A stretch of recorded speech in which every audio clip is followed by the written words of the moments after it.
Baik, kita mulai. Assalamualaikum warahmatullahi wabarakatuh, teman-teman semua. Kita masuk ke materi pertama di mata kuliah pengantar manajemen ya. Di materi pertama ini bisa dikatakan sebagai materi pendahuluan ya, yang menjadi basic tema yang akan kita kaitkan dengan semua materi-materi berikutnya, yaitu berkaitan dengan organisasi. Apa sih hubungan antara organisasi sama manajemen gitu ya, pengantar manajemen? Kenapa kok pengantar manajemen ngomonginnya soal organisasi gitu ya? Artinya kalau kita lihat keterkaitannya, hubungannya, bahwa penerapan sistem manajemen yang baik atau implementasi dari manajemen itu sendiri ada pada organisasi ya, secara formal ya. Artinya organisasi juga bisa kita lihat dari sisi besar kecilnya, tergantung ruang lingkupnya nanti ya. Ruang lingkup dari organisasi itu akan seperti apa ya. Nah, kompleksitas dalam sistem manajemen itu bergantung dari besar kecilnya organisasi, sehingga kita harus tahu dulu dan kita harus paham dulu tentang organisasi itu ya. Di banyak teori juga sering sih kita sebut kita dengar tentang definisi organisasi yang umum ya. Kalau kalian mungkin, saya yakin pernah mendengar bahwa definisi organisasi adalah sekumpulan orang yang terdiri dari dari dua orang atau lebih ya, kemudian bersepakat dan memiliki tujuan yang sama gitu ya. Nah, sementara saya sampaikan di sini definisinya yang singkat, yaitu berkaitan dengan pengaturan orang-orang secara sengaja untuk mencapai tujuan tertentu. Nah, prinsipnya yang penting pencapaian tujuan ya. Pengaturan orang-orang itu ada implementasi dari sistem manajemen ya.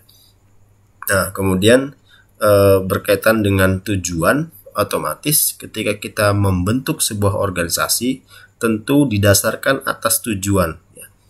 Kita ngobrol santai begitu, kemudian satu dengan yang lainnya ternyata memiliki pemikiran yang sama tentang ide bisnis tertentu misalnya, kemudian muncul kesepakatan untuk bekerja sama, kemudian membangun sebuah bisnis bersama-sama gitu kan. Itu merupakan salah satu implementasi atau contoh konkret dari proses pembentukan organisasi yang didasarkan atas tujuan yang sama ya. Itu contoh sederhananya gitu. Nanti implementasinya kalian bisa terapkan pada studi-studi kasus yang nanti akan kita bahas bersama-sama.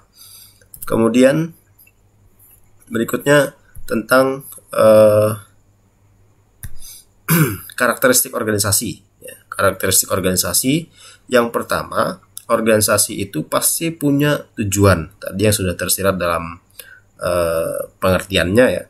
Kemudian organisasi pasti memiliki orang-orang ya, bukan memiliki orang tapi memiliki orang-orang. Artinya dia sudah jamak lebih dari satu ya, dua orang atau lebih gitu ya. Kemudian organisasi perlu mengembangkan suatu struktur agar anggotanya dapat melaksanakan pekerjaannya dengan mudah ya.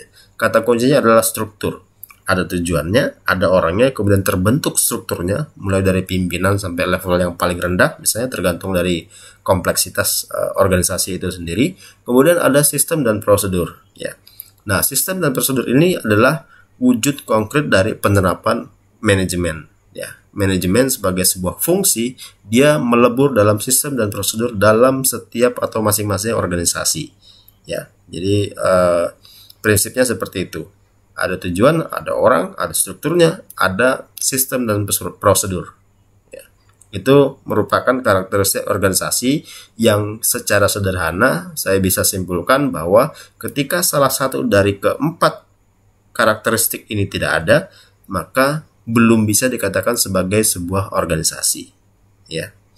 Meskipun 1, 2, 3 atau keempatnya itu tidak dijelaskan secara gamblang ya. Misalnya ketika kita berbicara sistem dan prosedur, gimana sih Pak sistem dan prosedur, bagaimana kita mengidentifikasi sebuah organisasi itu memiliki sistem dan prosedur ya. Kalau dia tidak tersurat, tidak tergambarkan dengan baik, tidak disahkan begitu sistem dan prosedurnya, otomatis itu tersirat dalam benak dari orang-orang yang ada dalam organisasi tersebut.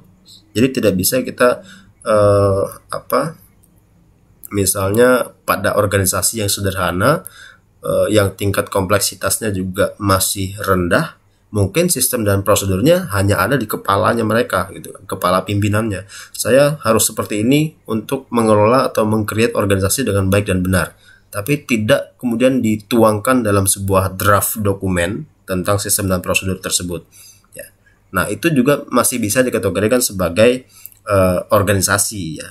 Kecuali ketika pimpinannya ditanya bagaimana sistem dan prosedurnya, saya juga nggak tahu pak, pokoknya kami jalan aja lah, gitu-gitu aja lah gitu, nggak ada aturan apa segala macam. Nah, itu berarti masih labil ya, artinya sistem dan prosedurnya tidak bisa dia definisikan, tidak bisa dia jelaskan secara gamblang ya.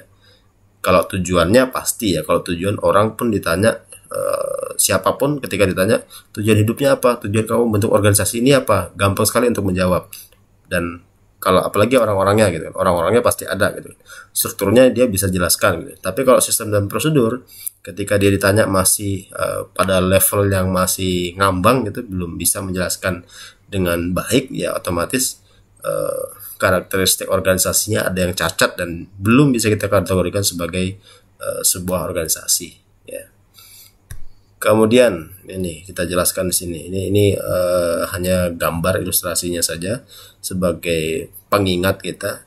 Karakteristik organisasi, ada tujuannya, ada orang-orangnya dulu, kemudian ada strukturnya ya, dan sistem dan prosedur.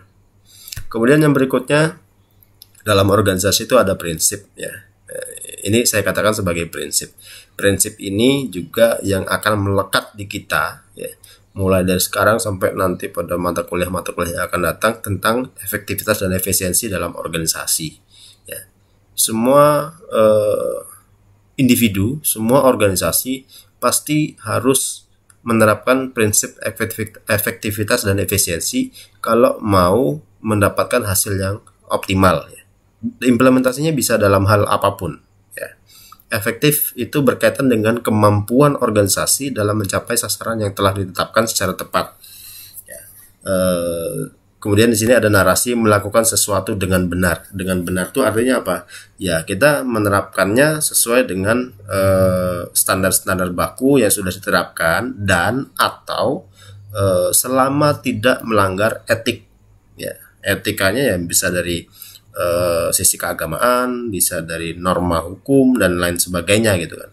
Nah, selama kita tidak melanggar itu, otomatis bisa dikatakan sebagai proses melakukan sesuatu dengan benar.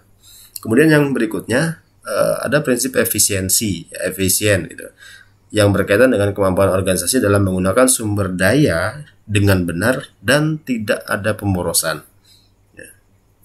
Bisa dikaitkan ketika kita memiliki perencanaan, kemudian ada forecast-nya, ada rencana pembiayaan, dan otomatis kita harus bisa mengimplementasikan dan melaksanakannya dengan seminimal mungkin dari sisi budget ya.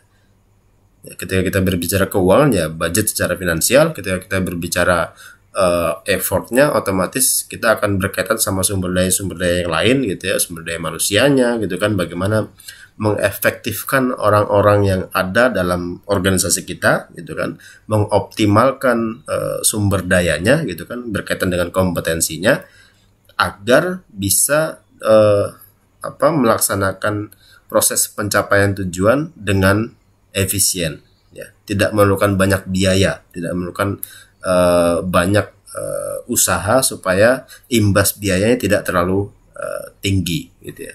Jadi efektif, efisien itu dua kata yang harus betul-betul bisa dikombinasikan dengan apik ya, dengan baik, supaya tidak terjadi pemborosan dan tujuannya tidak tidak terlalu istilahnya tidak terlalu banyak memakan waktu ya, berkaitan dengan efektivitas ya.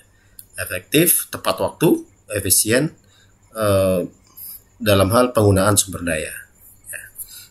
Kemudian yang berikutnya kita akan sambung di video yang selanjutnya ya.